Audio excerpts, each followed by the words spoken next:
నమస్తే సార్. ఏంటి బాబు ఇంటికొచ్చావు? మీతో పర్సనల్ గా మాట్లాడాలి. లేడీస్ ఉన్నారు, కాస్త సైడ్కి వస్తారా? సత్తార్ సైడ్ కి రాడు, స్ట్రైట్ గా మాట్లాడతాడు. మా ఇంట్లో స్త్రీలు అన్ని మ్యాటర్స్ లో ఇన్వాల్వ్ అవుతారు.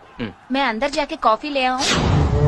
నై ఇద్దరు రఖో, దేఖో మై రౌడిజం సెటిల్మెంట్. చెప్పు. వారం రోజులైంది జిమ్ కెళ్ళి, బాడీ బాగా లూజ్ అయిపోయింది.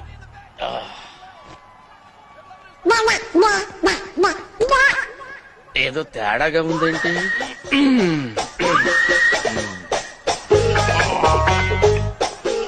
ఎంత బాడీ పెట్టుకుని భయపడ్డావేంటి? మరి నువ్వు భయపెట్టేస్తావు కదా. అంటే అది రే రామ్, జనరల్ గా రోజు అందరూ ఉంటారు, కానీ వాళ్ళ సండే సినిమాకి వెళ్ళాలి. సినిమా రే, నేనెవరో అమ్మాయికి బీటేస్తే నీకేంట్రా? ఆ? నేను బీటేస్తా వాటేస్తా. నీ అక్క, నీ చెల్లె, మరి నీకేంట్రా? తు అందరు చలో. मैं नहीं चलूंगी, देखूंगी. చూడు, నేను ఇంట్లో పూజలు చేస్తాను, మద్దళ్ళు చేయను. నువ్వు బయటకు వెళ్ళి అబ్బచ్చా, రేపు కాలేజీకి వస్తాను కదా.